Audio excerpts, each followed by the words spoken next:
All right. Good morning to those of you on the East Coast. Good morning also to those of you on the West Coast. I'm your host, Brandon Troy, and I'm joined by. Jerome Bourgeois, co-founder, co-creator, Mover Shakers Unlimited. How's everything? You had a pretty good week, man. Been good. It's been good, man. Thank you guys so much for joining us today for this episode of This Week in Review. As you know, every Saturday we like to get into the nitty gritty of what's been happening, in our entertainment world, and talking about the news stories that have made the rounds in the entertainment industry. Before we get into, some of the news bits that we want to cover from this week.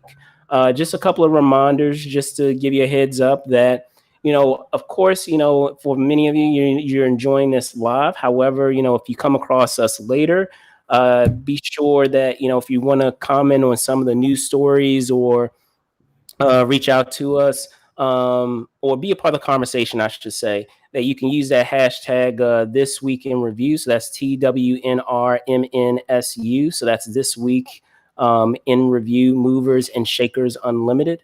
Additionally, if you want to be a Patreon supporter and support us in much of the content that we provide to you guys, you can also be a Patreon supporter at the link down below that you can see.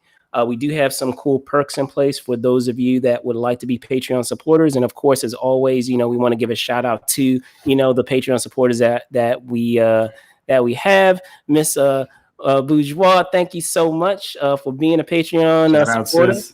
Shout out. But yes, with that out of the way, we'll hop right into the first story. And unfortunately, I'll say this, I guess, on a somber note. On this week, we did lose a member of our local community. If you're not aware of us, we're here in the DC metropolitan area, and just as it is with any community, whether it's here, any other state that many of you guys that are watching are from, I'm sure that you have your own band of community of filmmakers, producers, writers, podcasters, folks that are a part of the industry and have those similar interests. And with that being said, we did lose, a member of our, local community, and that's a filmmaker, Erik Kristopher Meyer. So I want to give a shout out to him, and just to give a quick, a quick a synopsis of the way in which we met. He's known for uh, other films and projects that he's had and that he has received accolades for. Roulette being one, and of course, if you guys have been keeping track of many of the things that I have covered in the way of his work, that would be also Butterfly Kisses, the found footage film that deals with a new entity that, or I guess you can't necessarily. It was a creative film which commented on a boogeyman of sorts that was terrorizing the characters that we have in this found footage film. So he passes away at 45, and as I said, I wanted to get into just like a brief synopsis of the way in which I was fortunate to meet him. Um, as you know, if you know me pretty well, is that I love my horror movies, and in being a regular with a film festival that we have here in the area known as Spooky Movie International Horror Film Festival. So that's it's actually a photo that we're seeing now. Um, there was one year in which there was a surprise screening, and up to that point no one knew what it was, and it ended up being the film Butterfly Kisses. And after seeing that film, it was such a unique and impressive a film in terms of how it was executed and how it was done, and considering the resources that were that were utilized in order to do that, and to still have it be, super effective as a horror movie, is saying, a lot, and is a testament to, Eric's talents as a filmmaker and his eye for telling a story. And because of that impression of doing that film, we kept in touch afterwards, because at that time I was covering the film festival, and I reached out to him and said, hey, I would be interested in getting this film in front of more people, because at that time, as I said, it was still relatively new. This was, I guess, maybe 2-3 years ago. And because of that, we were able to have a pretty cool working relationship, in terms of going to other events, and me trying to make sure that that panels were being done, and other things of that nature, so that way we could get that film out there and in front of more people. And then, of course, afterwards, he did other things in terms of his stint as a journalist. He was with Ain't It Cool News, and actually before that, he actually did far more, in his community in that regard. However, in terms of, obviously, what a lot of people are going to remember, with his work, is with Roulette, and with Butterfly Kisses. So, as I said, rest in peace to Erik Kristopher Myers, passes away, unfortunately, at 45. Jerome, I know you didn't know him as well as I did, in terms of like our run-ins together, in terms of things that we worked on, but still, your thoughts, and at such a, it's still a young age, 45. Yeah, I mean, it's just terrible. I mean, whenever I hear stories like this, I mean, it's just so sad just hearing anybody pass at such a young age. But I mean, like I said, I didn't really know him like that, but I do remember, when we interviewed him, and he had that panel, and he was showing his film, and yeah, I thought it was actually, I mean, the movie looked pretty interesting and unique in its style, and how it was put together, and yeah, he was he was definitely open and gracious, and able to. He's open to having us, like, cover the event, and interview him, and I always love collaborating, or talking to filmmakers or people in the industry who are just really passionate about their work, and also are willing to just they're just cool people, you know what I'm saying? So it's like, because you know how it is. I mean, in this industry, you can come across people who are just, they get to a certain point, or even if they're not at that point, they might be like, standoffish, or just thinking that they're at some higher plateau, or just different level. But no, he was totally, based on the interactions I had with him, he was down to earth. He was he was a good guy, and obviously had talent. And it's also great, just meeting people in this area that are actually doing stuff. And I mean, like you said, it's a small community, so I always support anyone who's making things happen as a filmmaker in this area. So it's really sad that when, especially losing someone in the community, and who's doing things, and making things happen. But yeah, my condolences to his family, his family, friends, and anyone who was like really close with him. But yeah, it's just sad whenever I hear about stories like this. But yeah, makes you reflect on your own life and everything, and just For sure. make For the sure, most of man. everything. Life is too short, guys. So, like, just make sure that you never take moments for granted, for time that's spent with anyone, for sure. So, again, as I said, rest in peace to filmmaker Erik Kristopher Myers.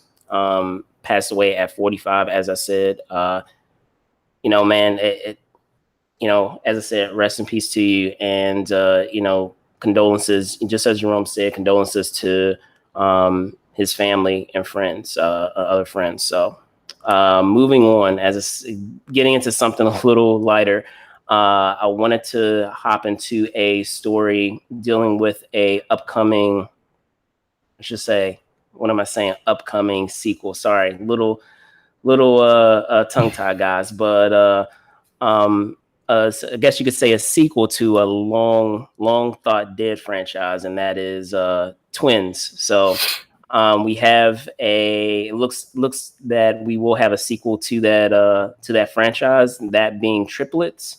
Cameras are about to roll soon.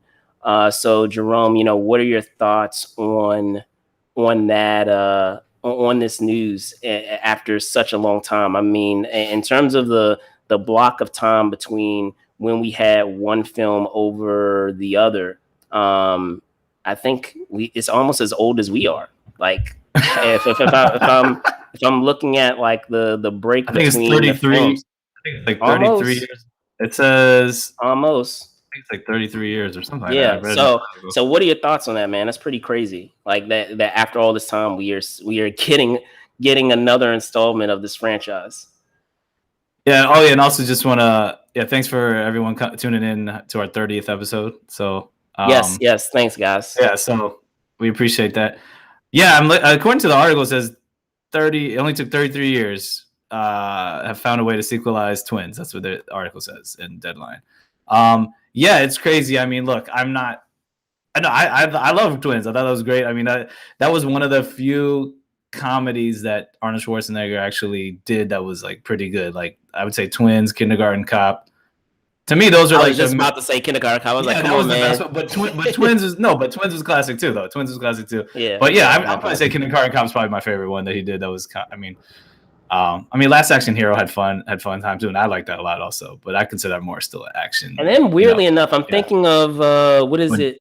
It's Jingle All the Way. No, and I like Jingle All the Way. Actually, I do like Jingle All the Way. I know it has its naysayers. I like Jingle All the Way, but I was also going to say a lot of people don't even think about this, and mind you, it's a goofy film, guys. But Junior. No, I'm talking Junior. Yeah, that was Ivan Reitman, but like that was I. But also Red Heat. Red Heat was like an action comedy. That was kind of fun. He's done a few. He has done that one. I like that one. But anyway, going back to Twins. Twins is like, like I said, it doesn't really need a sequel or anything. But what I kept hearing is the only reason I thought it was kind of interesting is because I did hear about how they've been trying to make a sequel to this movie for a while, and it's funny reading the article again. I was like, yeah, it was Eddie Murphy.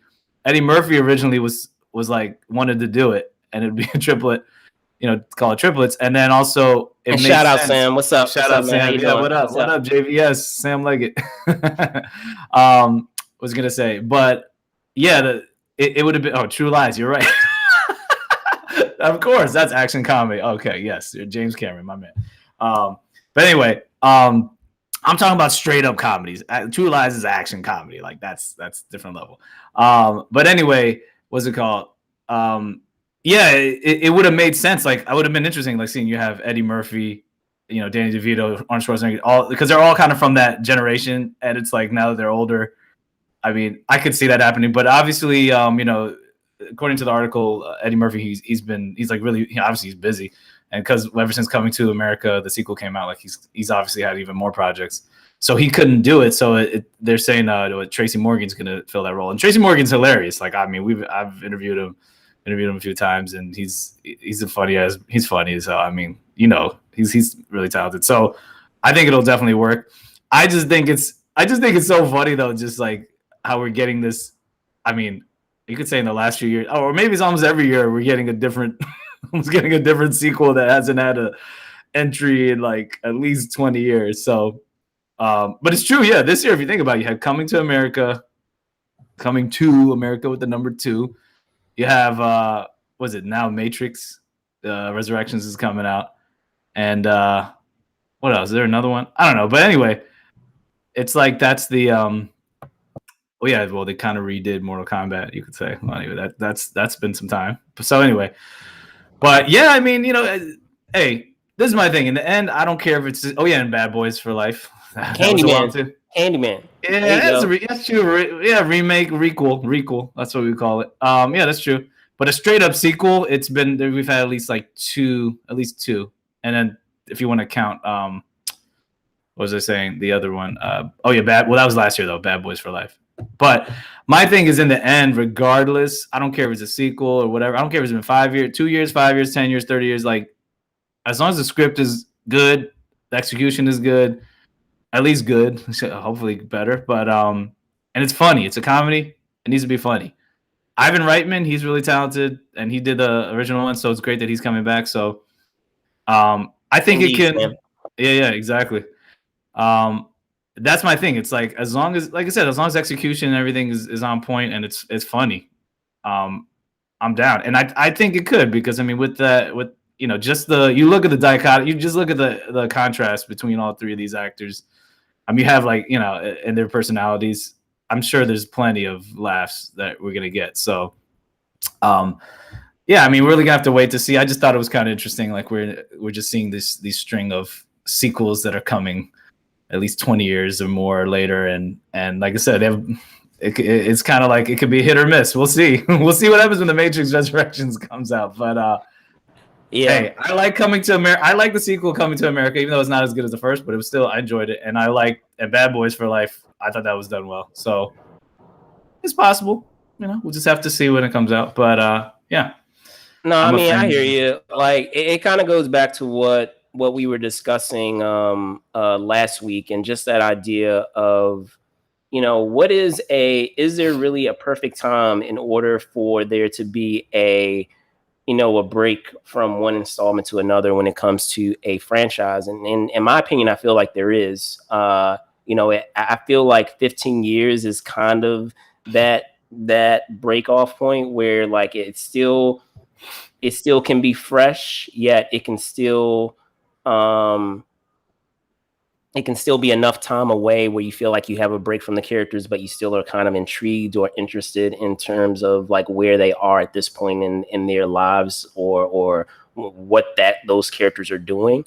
And if you go beyond that, I feel like it's too long of a break, or there's a danger of the people that made that particular IP a major hit, or made it really popular, have moved on to other things. Or if you're trying to introduce it to a new generation, you have to bring something pretty unique in order to bring them in as well, because now you're not only kind of catering to the original audience, but you're catering to a brand new audience. Because a lot of times, if you're thinking of, like, maybe 5 years or 2 years, you're still kind of working within the original audience, but run the danger of having to deal with two different audiences when you go beyond, I feel like, that 15-year mark.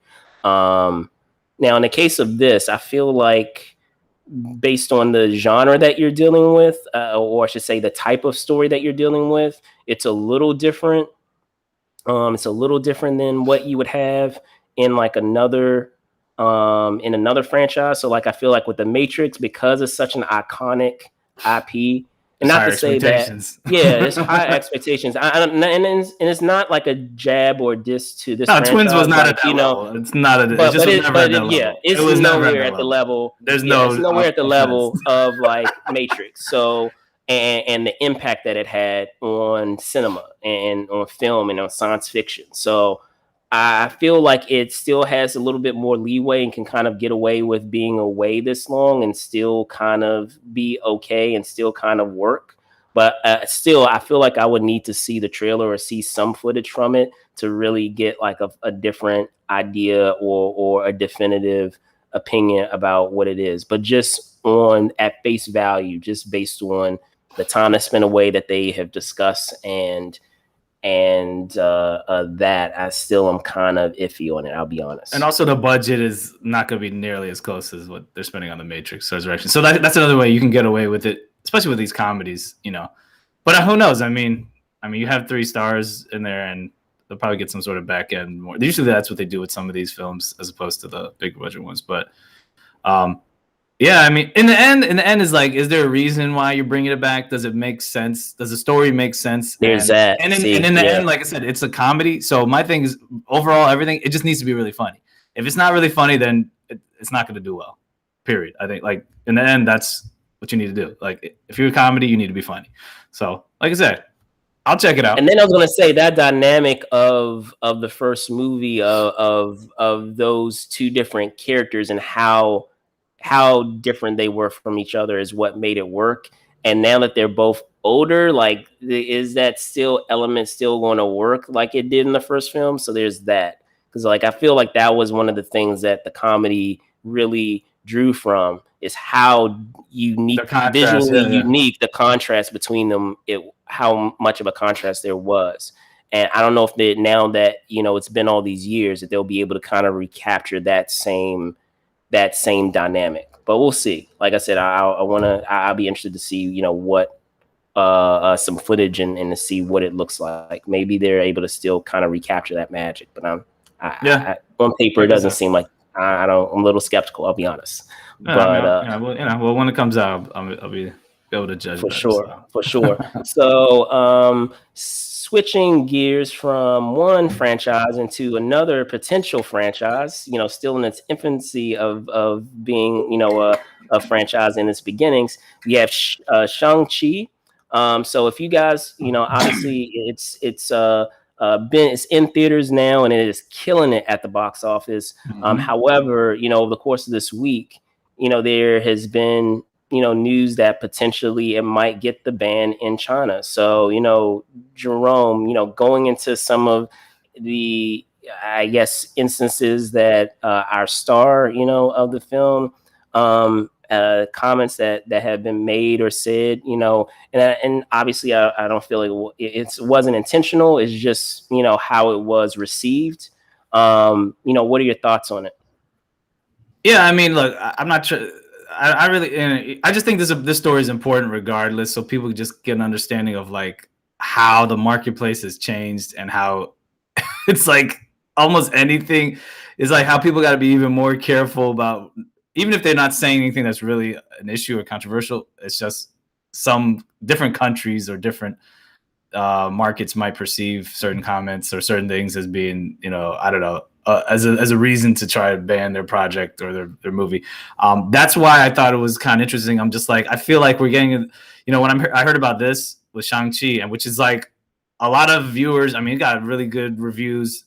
It's done well here. And a lot of people in the Asian community have, and they're even saying in this article, like in China, like they think it's one of the best representations of, Asian culture or Chinese culture from a Western, the Western perspective, from Western studios, you could say, from Hollywood. But it just shows how it's like, it's weird how like, because I know even Chloe Zhao had, there's controversy with, like I said, they're not even saying anything really controversial here or nothing, but in China, I guess they're perceiving anything that's critical of their government as being like, something that as a reason to be like, oh yeah, we don't want to play your movie now because you said something about our government.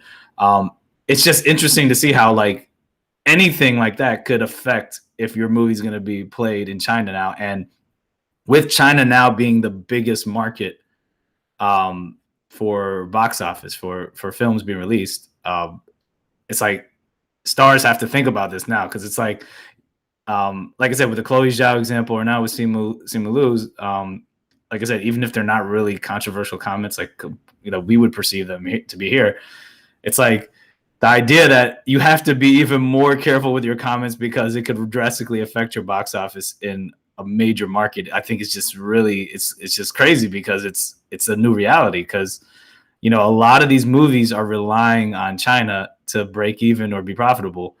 And even, what's even crazier is the money that is made there for a Western, for like an American studio or, a company in Hollywood.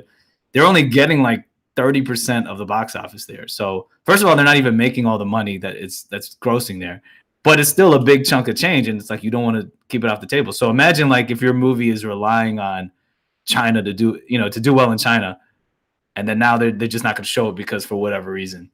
Like that's a major blow to like one of these big movies. So I'm just curious to see if they're gonna they could find a way to like smooth everything out and be like, yeah, because it's a great movie. I love the movie. It's great representation. It's just important, and period. Just the idea of now we have a superhero who's Asian American and is starring in his own franchise, and it's predominantly an Asian cast, Asian American, and not just Asian American, but like you have a multitude of different Asian ethnicities and people from different different locations. and it's a great, you know, representation And of at that. all levels, Yeah, I want to mention yeah, that too, like in all facets of how and those behind the scenes too of making the film as exactly. well. Yeah, and then and it's a big deal. And like I'm so proud of, I'm so glad. This is why I'm so proud of Marvel and like what they do. It's like they're doing this on a big scale. I mean, obviously with Black Panther, and then obviously with, you know, then they had with Captain Marvel and Black Widow, and then, you know, Shang-Chi, and then now, you know, they're gonna do Miss Marvel. You're gonna have a Pakistani superhero. You know, I mean, like they're doing these amazing things. So, but it's just crazy how even if when they do these amazing things of representation and promoting these types of stories and getting these characters out there that are diverse and that don't usually get a shot to be the lead or have their story told. It's like there's always some.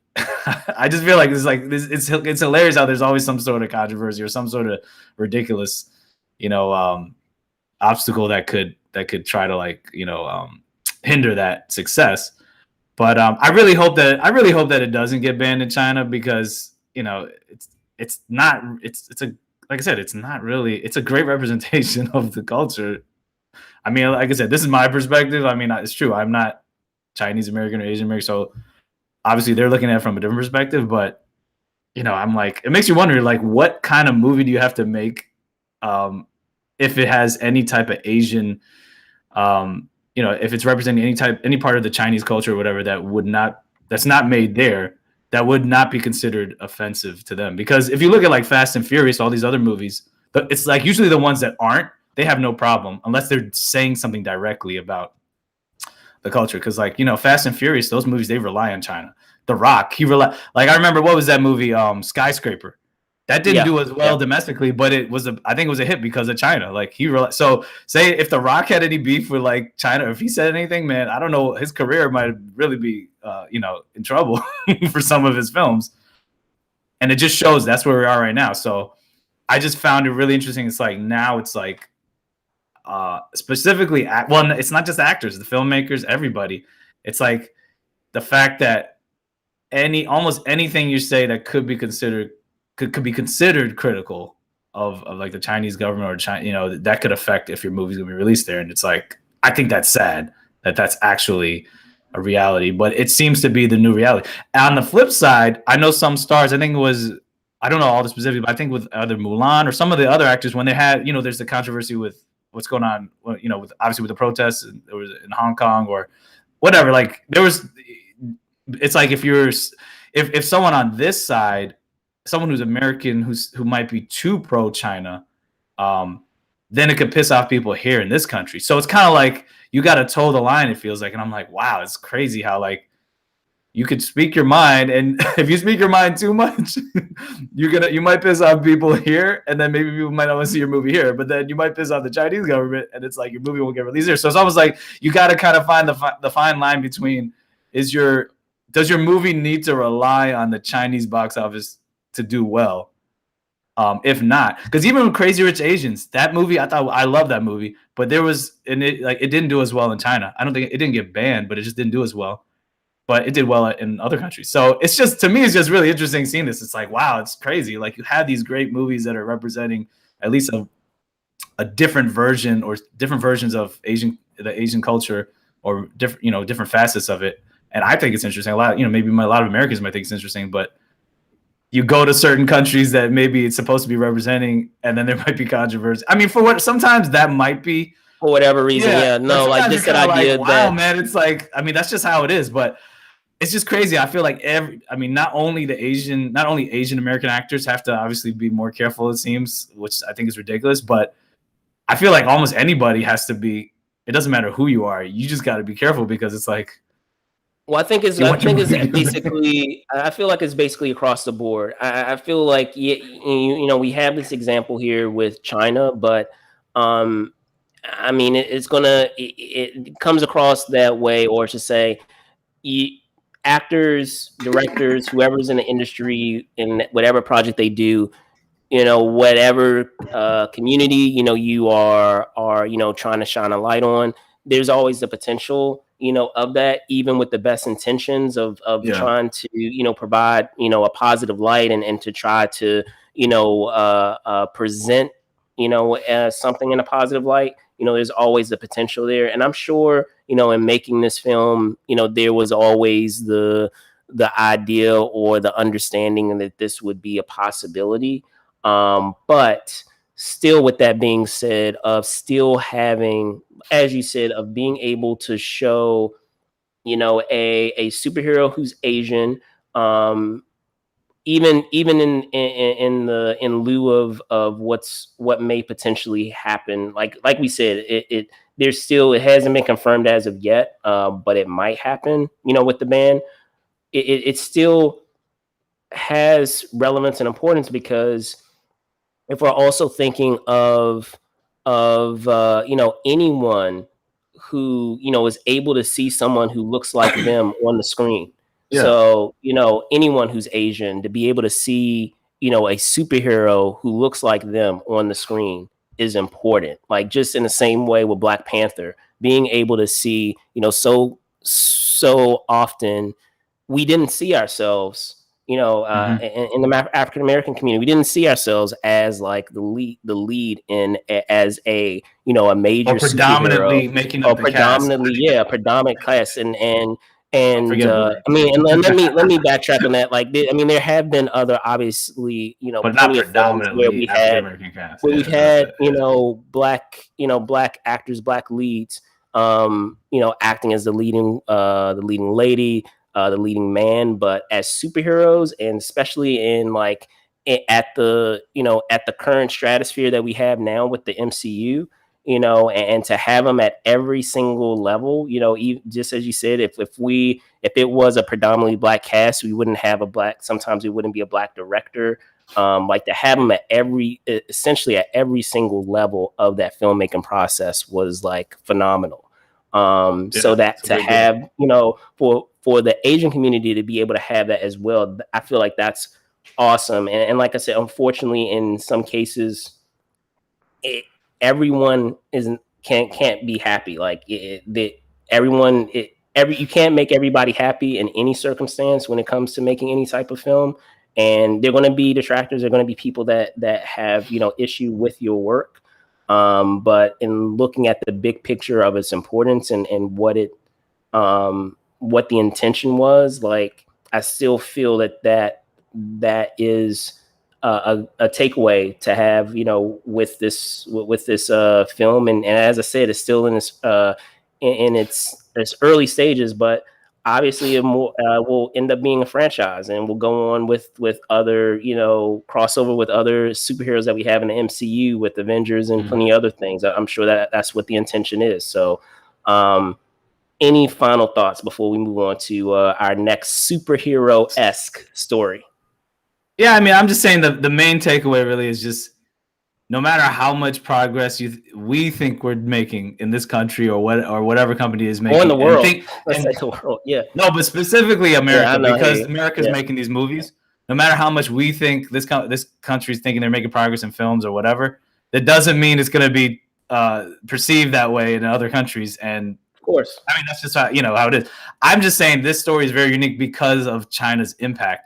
Yeah, there's other countries. I think Egypt banned, what was it, Gods of Egypt, because of that representation. I don't blame them in that movie. But I'm just saying, like, that doesn't really affect the box office compared to China. Like, if you're making a movie and you need to rely on Chinese box office, best believe you're gonna find a way to like smooth things over, because I mean, like I said, that's a big hit to the box office. And like I said, I'm sure Shang-Chi's gonna still do well, whatever, but how much, if it gets banned, like how much better it could have made even more money. Because the thing is, let's be real, it's all about dollars. If the better a film does, obviously domestically, that's important.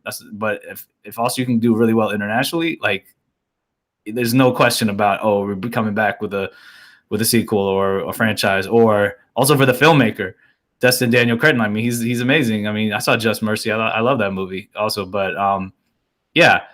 Stuff like that, all this stuff is important. That's why we were talking off camera. I was talking about In the Heights, how that was a time for Latinos to come together and try to support. But I mean, it didn't do as well in the box office. But also that's because HBO Max is another story.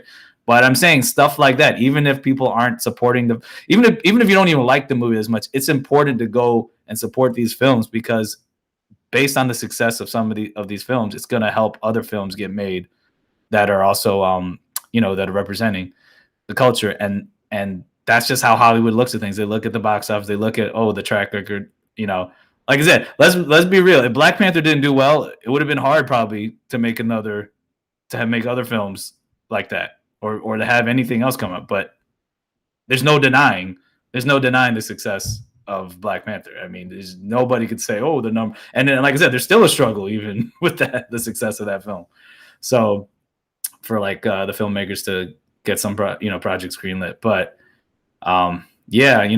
we got to support these films, and obviously, and like I said, these movies are made really well anyway, so like they're good movies regardless. But I'm just saying, like, it's also important. I just think it's important to try to support these so we can have more diversity and more films like these made.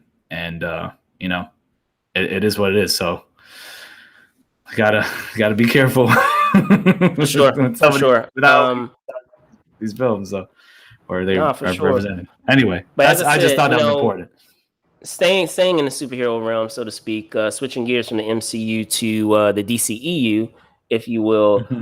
This week we had news of a character that it appears might get a spinoff series on HBO Max. And what character are we talking about?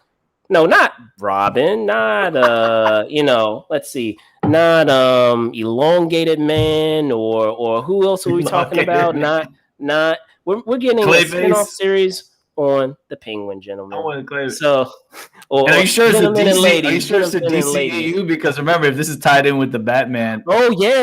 What is that? The DC. they call it like offshoot.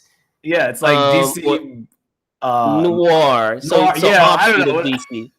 But anyway, so let me be more specific. So in terms of what we're talking about, so the Penguin character, as seen in the upcoming The Batman film starring Robert Pattinson, that character, it will be receiving, right now it's still in development of him potentially getting a spinoff series. So according to, and this is a shout out to a story over in Variety, that Colin Farrell, star Colin Farrell, who is set to portray the notorious supervillain in the Batman, he's been approached to star in a spin-off series that will supposedly will apparently delve into his rise of power in the Gotham criminal underworld. Now, I know that we already have a show that's going to be acting in that Batman universe with Gotham PD that we have. So Jerome, what are your thoughts on, out of all the characters that we could potentially have, a series on? And it's not to say that, the Penguin isn't interesting. I feel like you can mine enough stuff there in terms of his story to make it interesting. But in terms of the opportunity to delve into characters that maybe a lot of, I feel like a lot of people don't know about, or maybe they want to learn more of. What are your thoughts on the choice to go with the Penguin? I mean, I was a little bit, I was kind of shocked because, what's it called? I'm just wondering why they're doing all these spinoffs, and like the movie hasn't even come out yet, but it just tells me that they must have really liked his performance or whatever. I guess the look and the idea of the Penguin, that they're like, hey, let's do a show. It's almost like with the Suicide Squad. They already like the Peacemaker so much, they're like, we're doing a spinoff. So I guess there must be some reason for doing that.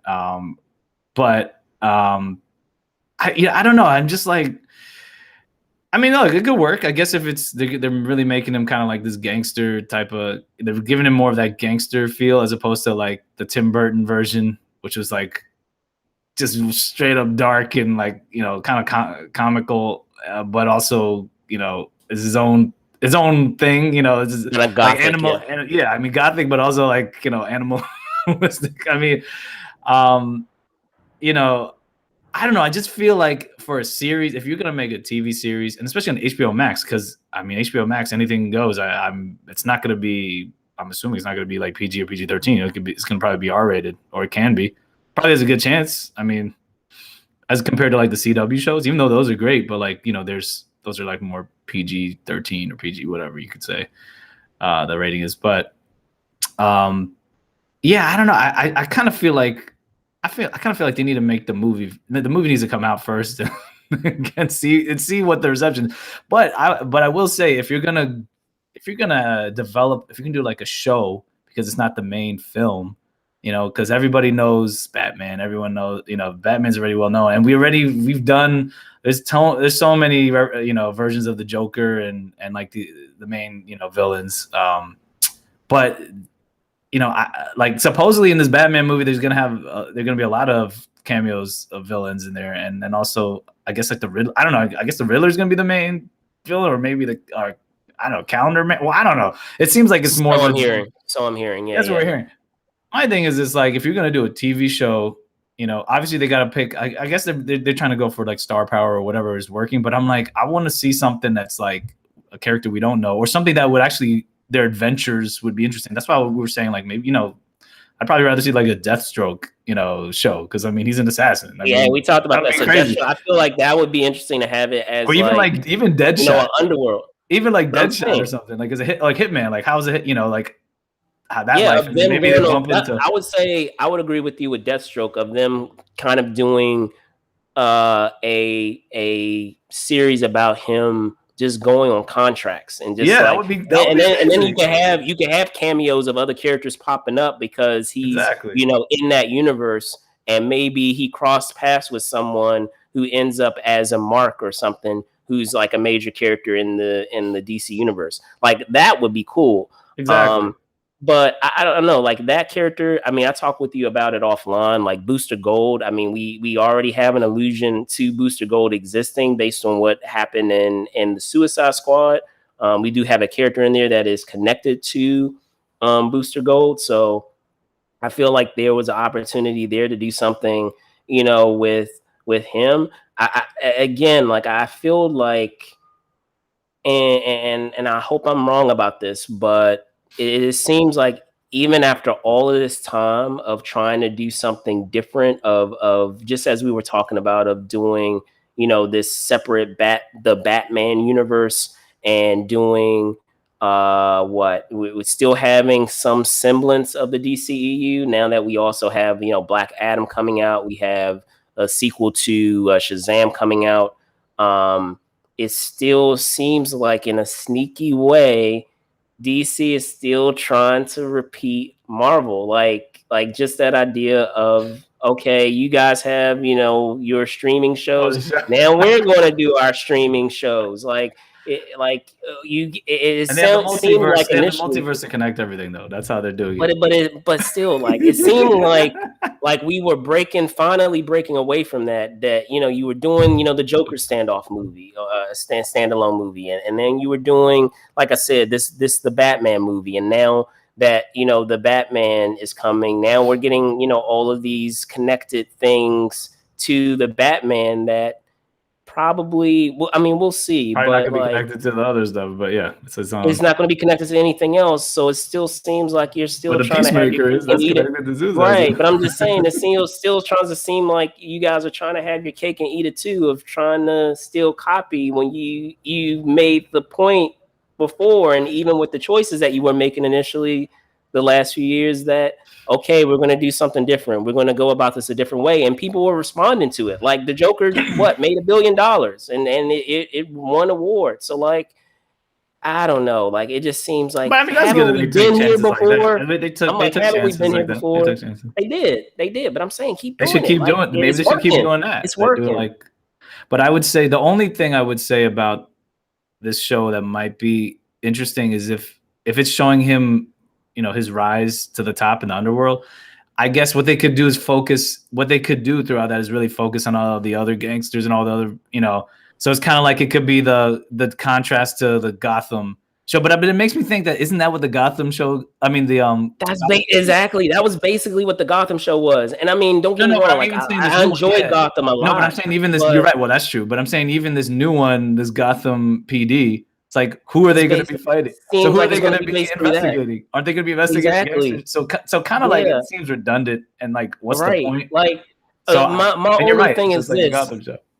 I was gonna say my only thing is this: if they decide that maybe this isn't going to be a regular ongoing It's series, like a maybe it's just a limited. mini series, like a limited mini series, maybe that will work. But if it's something where they're like, oh yeah, like this is going to be Yeah. a series that's going to continue for years and years, like I don't know if that will work because at some point I feel like it could get still Hey, well, if they're and you copying Marvel, run out of stories, and then at some point also like the other thing that I don't like about prequels, where I'm always don't get me wrong, like there are prequels that I do like, but even on paper you always run the risk of kind of kind of not force it having to connect not even with the forcing other it. It's movies. just that there's no sense of danger Yeah. or Or what's the surprise word, or just intrigue. I or mean, just surprise or intrigue, because like your you character know that what's you're gonna doing a happen. prequel on, like you know what's going to happen, like you know they're not going to die, like they have to live in order Exactly. for No, you to I get agree. have the story continue forward. So yeah, like I mean that's where I stand. Hopefully, I'm sure as more details come in about it or as it continues to develop, hopefully it perhaps is just a mini series. But Like I maybe said, I that's would be maybe if cool they with really that. are copying Marvel, then that's because Marvel has been doing only Loki is getting like a return. Is green. He's definitely gonna have a second series. So I mean, hey, that's good. Maybe they should copy that way. Just do like a few and boom, move on. But I hope so. it I hope tells me so. this is just them building up their content for their streaming service. So and it makes sense because if you have to watch HBO Max, you're gonna have to you have to subscribe. They're thinking that way now. Hey, maybe But I like you like said, the maybe idea. I'll feel differently after I see the Batman. But I Maybe I'm still like, oh my yeah. gosh, the Penguin is awesome. Like, But I still think yes. but I like how they're making like movies. They're like that super was it Batgirl movie? Like that's interesting how they're just doing a movie that's like maybe I don't know, maybe they're experimenting with different things. They're like, okay, we do this Batgirl movie, and then now we have these series, and we'll see. But and then the Batman, obviously that's coming out theaters. But I don't know. My thing in the end, I mean, yeah, I totally agree with most. Pretty much we're in agreement here. But I just want to see some of these other villains in the Batman universe that either were portrayed really ridiculously back in the day and didn't have I mean, I guess they're going to be like the Riddler or whoever.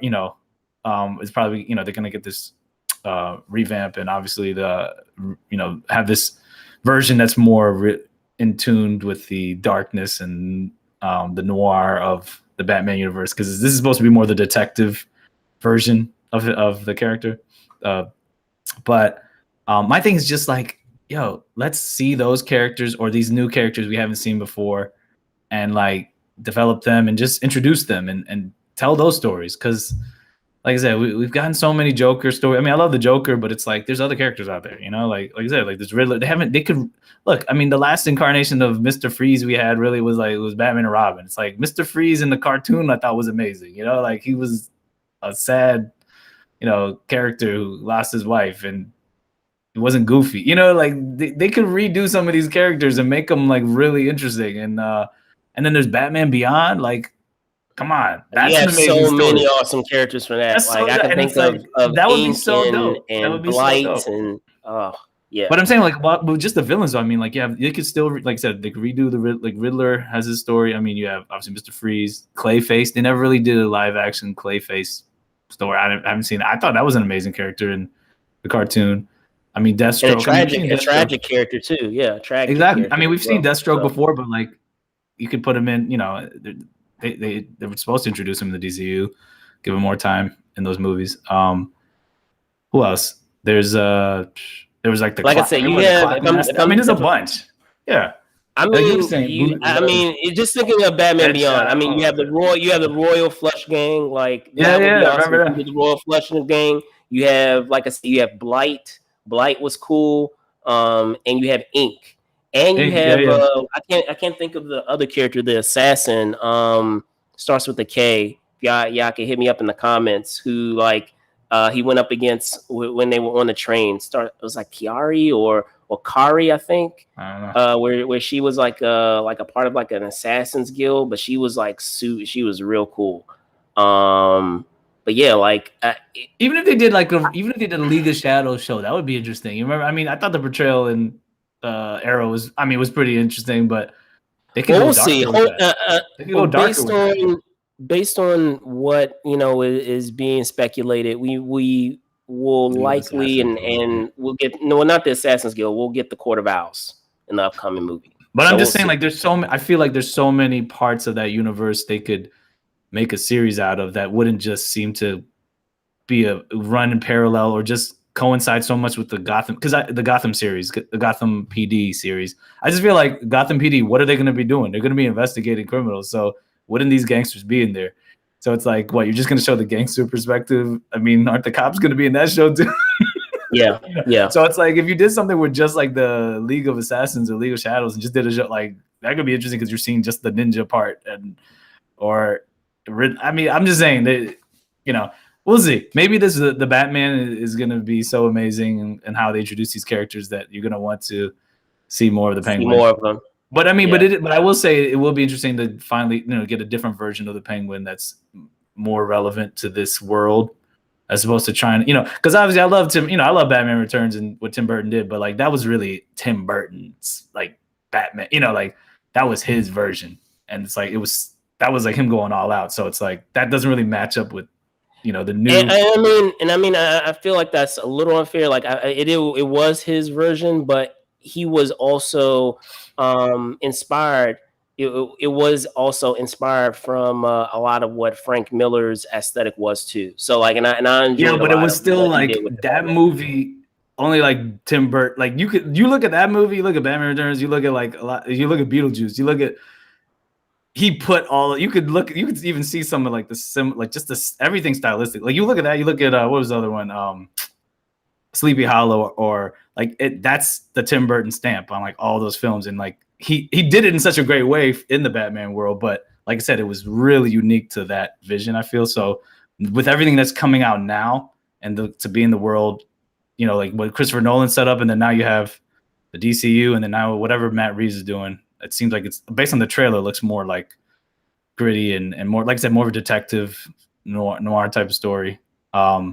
I don't know if that type of Penguin would fit in this. So that's what I'm saying. Like having a version now that'll fit in better with, with this new setup and this new world. But I just think it's because like it's been time. Because I mean, that movie came out. That was like what, 92 or 3. I mean, that was back in the day. I mean, the first Batman came out in 1989, so that one probably came out like 91. Elementary school, yeah. No? Yeah. So I mean, I'm just saying, like it's the Penguin really hasn't had a cinematic reimagining for a while. So, and that's the thing. A lot of people are with like I said, with the Riddler. I mean, well, Two-Face at least got his reimagining in Dark Knight, but like the Riddler, Mr. Freeze, Poison Ivy, all those characters. There's like the last time you saw them were those like cheesy versions of whatever. So it's nice for them to get like their just due in a new reimagined, new revamp version. At least cinematically. Definitely. So that's all I'm saying. But yeah, no, I mean, I'm looking.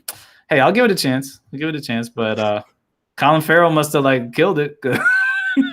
Yeah, we'll see. Like I said, maybe there's something they saw there. Same thing with Peacemaker, where they were like, yeah, we need to do a show on this. Well, he's pretty ridiculous. So pretty intriguing or interesting. Yeah. So.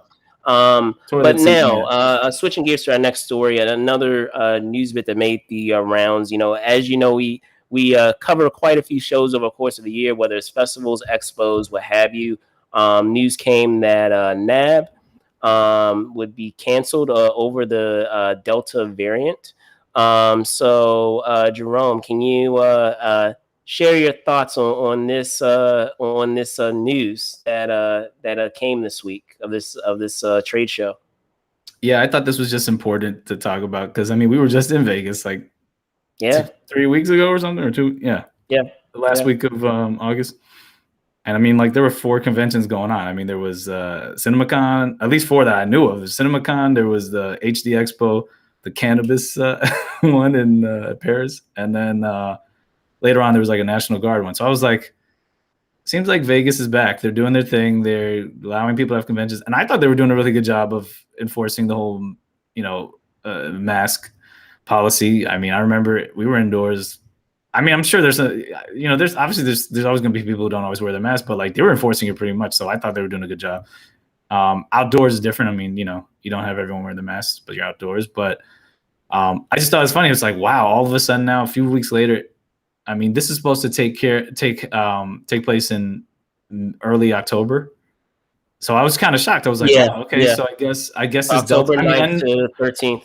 I mean, there was already fears about the Delta surge obviously increasing in certain areas of the country. So, but I guess maybe, I mean, I haven't been looking at the numbers, but Las Vegas or that area, they must have looked at the numbers and be like, yeah, we're gonna get a lot more people, and you know, they just don't want to.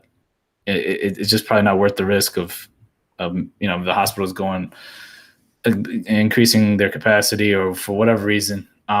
So I was just kind of shocked because I mean, NAB is a big show, and you know, National Association of Broadcasters. I haven't been to that show yet, but I would like to go. But yeah, I mean, I just thought it was a little bit shocking because I was like, wow, I mean, they were open for business, and it seemed like everything was fine. So, but it just shows times can change pretty quickly. So, And I think there are a lot of variables that go into this. I feel like another thing that is happening here is that if we're talking about all the facets of you know, a trade show, expo, what have you, we both know this, and you know, in speaking with a lot of the showrunners that put on these shows, is that it's such a huge undertaking in doing these shows. There's so many moving parts, and don't get me wrong, like I feel, you know, the attendant, you know, the safety of the attendees is a concern, but I feel another element of that too is perhaps what they had been seeing kind of as they were probably, you know, putting feelers out there with some of their exhibitors and other people that were scheduled to come. And I have a feeling that, you know, because of all these cases that are rising, you know, maybe not just in Vegas, but just like from other out of everywhere. state, yeah, they could Yeah, you bring know, them out of state, you know. well, it's causing some unease with, you know, exhibitors perhaps, and in looking ahead and seeing a trend of exhibitors starting to back out, or certain guests that they had coming starting to back out, that the decision was made. Yeah. Yeah, it could have affected everything too, where, okay, we know that this person or this exhibitor is going to be a draw to our show. And we're starting to see a lot of these people that we know would have been draws backing out or still kind of unsure. And do we want to take that chance of putting on this major production, this major show? Because let's be honest, guys, like putting on a con, putting on an expo, any type of trade show is a production. Like, you know, you have all these. I mean, you have to not only have your space, you have to make sure that all the exhibitors have the space that they had agreed to you in contracts. You have contracts with, like I said, the guests and how long they're supposed to be there and what they're going to be doing at the show. And then that doesn't even include like your volunteers or the people that perhaps you have on payroll that you have as paid employees for your show. And then on top of that too, you know, excuse me guys, have my window open, but even like other facets too of like blocking off hotels. Do you have enough hotels for all the people that are working on your show? Are you paying for the hotels for the guests that are coming to your show? Like, are you paying for the flights? Like, I'm naming all these things, but this is just like the tip of the iceberg with all the things that come into play with putting on these trade shows. And if one part of that, you know, kind of falters or falls apart, like that could have a domino effect across the board with the whole entire show. So yes, I do believe that, you know, the safety, don't get me wrong, that the safety of attendees is a concern. But the slight cynic in me also believes that it has something to do maybe with trends that they were seeing with things that were happening behind the scenes, with people starting to cancel or indicate that they were not confirmed or would need to get more information as to whether they were going. And instead of taking chances of saying, okay, we're going to wait to see if this person confirms or not, or we're going to wait to see if they're going to change their mind. Let's just like cut our losses and try to plan. Well, they're pushing it back. I mean, the next one's going to be in the spring. Usually I think it was in the spring around that time anyway. So So that I have, again, guys, I have no proof of this, but that's my theory based on what I know about trade shows and how they operate and what happens like behind the scenes that, you know, many fans may not be aware of all the craziness that happens behind the scenes with contracts and expectations of of what was promised in contracts and all of those things. It's quite fascinating. You'd be surprised all the, you know, the logistics and things that happen behind the scenes in that way. But no, do you have any final thoughts before we move to our last story today? I mean, I just wanted to touch on this because I just thought it's relevant compared to consider how we just recently went to Vegas, and I was just like, wow, okay. But it just shows how, look, I don't care what anybody says, you know, this new normal we have, things can change, go from 0 to 100 quick, from something is open, something is gonna happen to cancel. I mean, when I was looking at all these stories of these artists who are going on tour, and then a lot of them canceled. There was a few big ones that did. I was like, man, I mean, that sucks. But then you also see Versus, which is doing amazingly well. In I mean, obviously those artists, people want to see specifically a lot of hip hop artists perform and go up against each other. But now, like, they're selling out Madison Square Garden or wherever, and that's fine. I mean, people are spending money to go see these shows, but at the same time, that's New York City. I think New York City is getting a lot stricter where they're like mandating, you have to show your vaccine card or whatever. So it depends on the state, depends on what the government officials are mandating or the policies they have, and, the risk that they're willing to take. And, I mean, a show is one thing, but then also having like we said, a convention, I mean, you're dealing with a lot of different vendors and everything. So that's a little more, has more moving parts, and it's more complex. But I just thought this was interesting because, like I said, we were just there, and it's like, it seemed like Vegas was back in business, and it's like, it doesn't matter if they're back in business. It doesn't mean every show is back in business that's coming to Vegas. So, and this kind of segues into our next story. That's also why I put it. Yeah, definitely segues into our next story. I mean, I guess it's also interesting too, in speaking before I switch over to the last story, is how just as you said, I mean, we have shows that are happening elsewhere that same weekend, but they ended up canceling. Because I mean, that weekend of October 9th to the 13th is the same time as New York Comic Con. Exactly. And that's still happening. New York. That's still happening. New York. In New York. So it's still happening. Different state. Different city. Yeah. So just never know, like, just based on, what the protocols are, from state to state to state. But you got to tell me when you go there, do they mandate, are they forcing people yes. to show their vaccine? No, I can tell you. I can tell you right now. So like right now, because if you guys don't know about New York Comic Con, it's run by Repop, who, they do tons of shows. They do New York Comic Con. They do Star Wars Celebration, C2E2, Emerald City Comic Con, what have you.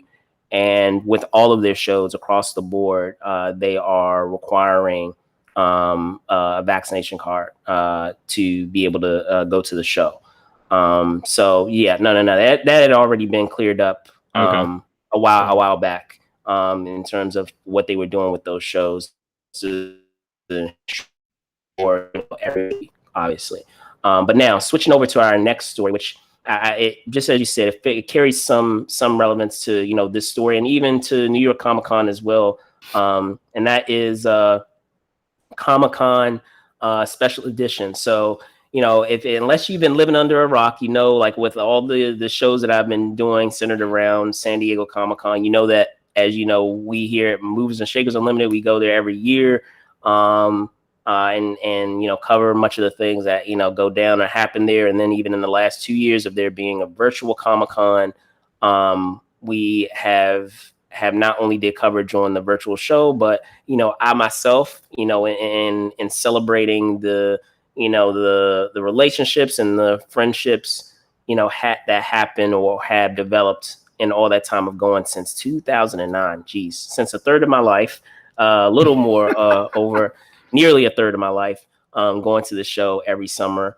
and the long lasting friendships is that we receive news about what's happening this year. So this year, instead of there just being a virtual show, if you're not aware, they decided to do a two-parter, if you will, for their Comic-Con this year.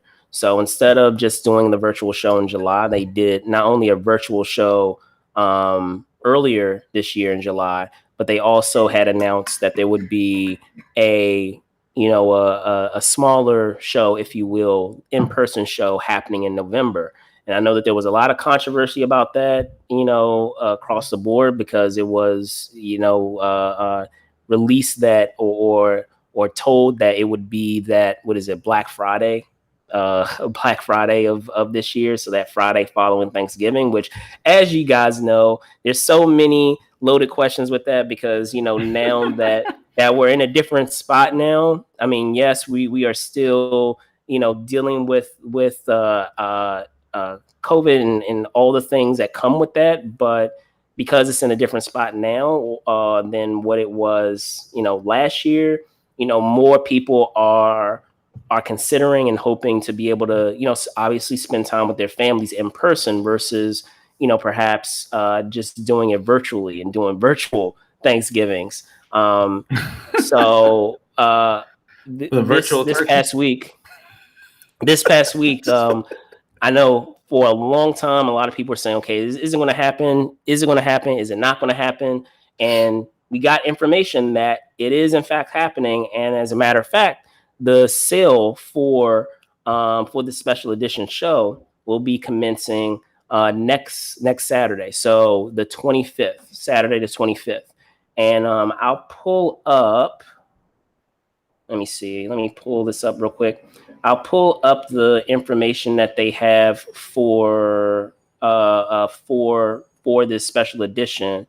Let me see if I can get it real quick. But while I do that, Jerome, what are your thoughts on this show continuing on? I know we were just talking about Vegas. Yeah, I mean, I was looking at the website, and you probably pull it up. So it looks like $150 for an adult for the 3-day special edition badge, $75 for junior, U.S. military senior, $75. So it's not that bad. I mean, I'm trying to remember what the price is usually for regular Comic-Con. It's obviously normally it's a little closer to like $375. Yeah, okay, so almost $400. And I mean, but it makes sense because it's like half the show. So that's pretty much like, I mean, Comic-Con is really like what you get. Preview night is that Wednesday, and then Thursday, Friday, Saturday, Sunday. So you're getting like about 5 days, well, 4.5, you could say. So this one you're getting about what, 3 days? Okay, yeah, so it's about half. Yeah, I mean, hey, I think it's great to have another option for people who couldn't, obviously, who thought they were going 2020 and then thought they were going this year to the regular show. So, it's some sort of compromise. Obviously, we've talked about this several times. It appears to be a compromise, but also a way to like limit how many people are going to go there, because how many people are really going to go during Thanksgiving around that time. But it's good. Not everybody is maybe spending Thanksgiving the same way. Maybe they're spending one day together and then they want to go to this. I mean, it gives people options. And also, like we were talking about, how it's it could be kind of like a warm, version, like a warm version of the real version, or just a just a way to just introduce, to just see how it's going to actually play out before they go back to the normal show. And what's it called? Oh, like what I meant is like soft open, kind of like a soft open, you can kind of say. Like a test run, a test run, or like a soft open of like of whatever's opening, like if it's a store, or restaurant, or anything. Same sort of thing with this. So it's kind of like a good test run to see how many people are coming and how it would work. And I'm sure they're looking at other conventions to see how they're operating during these times. But yeah, I mean, I think it's great that they're doing this still, to have this option, and then they're giving people options. I know that there's different possibilities, like if you're going to keep your badge, or if you can't go to this, maybe, like I said, like you want to talk about like just transferring it over, or whatever, or you get a refund. So yeah, you can tell them. So from what I understand, it's this. So 2019, and I'll rewind the clock back. So in 2019, they did their badge sales as they normally would. They had to return returning registration. And for those of you that aren't aware of how Comic-Con works, they normally have two types of badge sales. They have returning registration, and then they have open registration.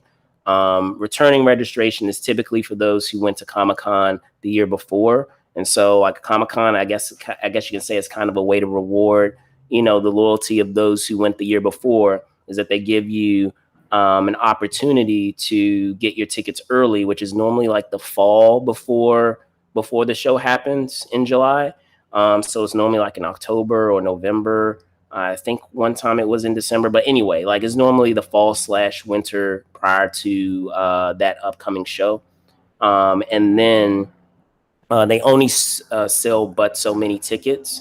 And after that, they do what they call open registration, which normally happens on the tail end of winter, but it's closer to Comic-Con. So it's normally like that February-ish time before the show happens a couple of months later. And that's basically like a free-for-all. Like, it's open to everybody. But the caveat to that is that, like, say if there's certain days that people didn't get on pre-registration, they're able to get the remaining days that they didn't get on open registration, or vice versa. It just gives you like a second chance for those who did returning registration, didn't get all the days that they wanted, or for someone who didn't go the year before and is just trying to go for the first time. Obviously, like with returning registration, that's typically, your chances are far better of being able to get a ticket, I feel, than it is an open registration, where you have so many people on at one time trying to go for, a very set amount of tickets. So going fast forwarding, now that I've explained that, 2019, doing a returning registration, they had tickets for the 2020 show. Those who got tickets for the 2020 show, obviously 2020 was canceled. And what Comic-Con stated was like, listen, like, this was an unprecedented thing. Like, it wasn't expected. So what we're going to do is we're going to allow you to transfer the tickets that you had for this 2020 show that didn't happen to 2021, or you can get a full refund. It would be interesting to see like what the percentage was in that regard, but those obviously a lot of people like who did a full refund and who didn't. Like, it'd be interesting to get those numbers. So I'll see if that is even possible, backtracking like that. But for those who decided to have it transferred, they didn't have an open registration, obviously, for the 2020 show, seeing that it ended up getting canceled. And then they didn't have a returning registration for this past year in 2020, and they didn't because they announced that they didn't have a returning registration. They didn't have an open registration. And when that February came around, and we didn't have either returning registration from that fall before or a returning registration this year, there was speculation that it would probably get canceled again, which it did. But then we got that caveat of them saying, hey, we're going to do a two-parter. We're going to still do our in-person show, but then we're also going to do this smaller show in November. And so all the way up to that time, since the beginning, earlier this year, I believe that, yeah, it was from earlier this year, it's been all the speculation. Is it going to happen? Is it not going to happen? With all these shows, some are still happening, some are canceling. Will Comic-Con, bite the bullet and still do it? Many people were saying like, okay, when are they going to announce when these tickets, come up? So now we got that information, and now we have the option. They gave people 3 options, just as they did before, which is that like they did with this 2020. Well, let's just say they gave people 3 options, while other years they only got 2. So this year you could either do a full refund, or you could do, you could transfer your tickets to this special edition show, which I'm assuming far few people are going to do, because it's that's kind of weird, because that's like half of. They should still give you half of the show. They should give you the other only half of the show. So you're saying exactly. You spend $300 you would transfer to this, and you wouldn't get like. I guess so. Like, wow, I'm not doing it. That's whack. For those that are doing it, I would love to know, I'd like if to see you're going to do what that, happened. like Yeah. how, if they're going to give you the difference, like of what you paid maybe. Yeah, But that's I not know fair. That's not all the fair people for that I them. know, I believe, are not going to be doing that. They're just going to allow it to transfer to 2022, so that way it could be the whole show. Yeah.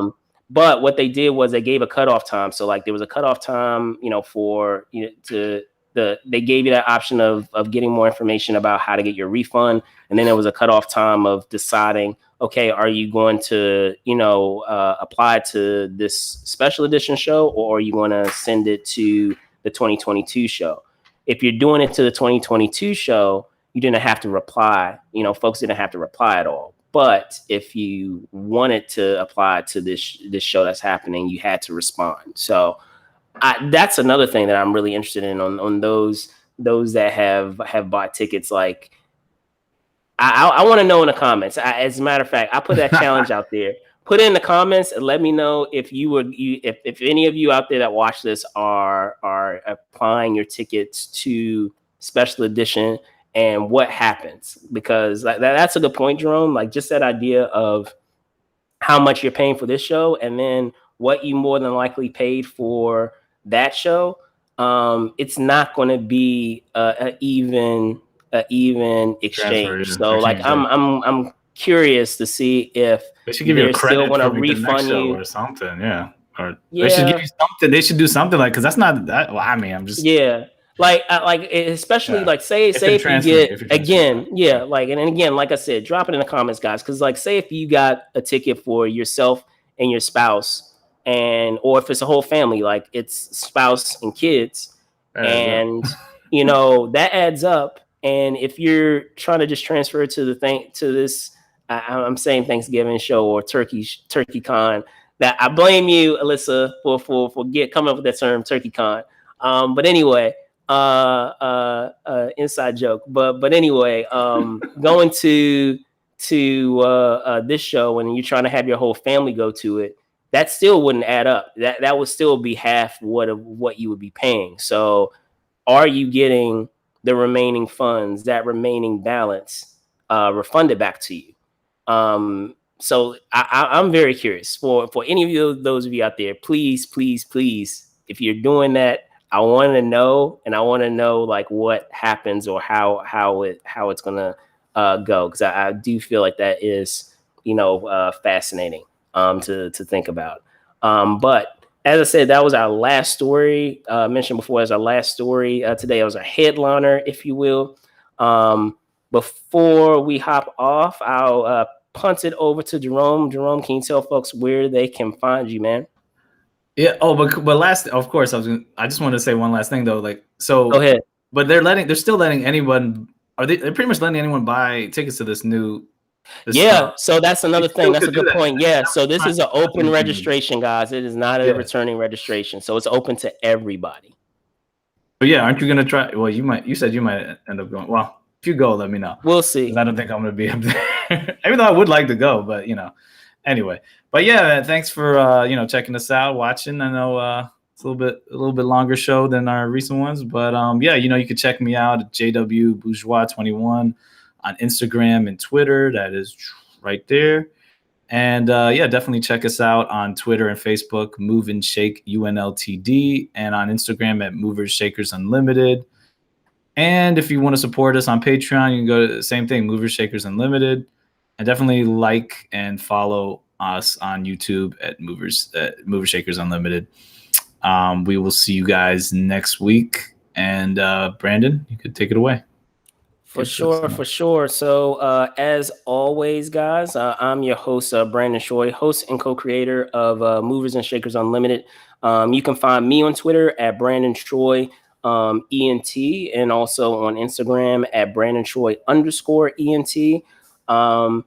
As I said, guys, thank you guys so much for, your support and, checking out a lot of the content that we, provide here at Movers and Shakers Unlimited.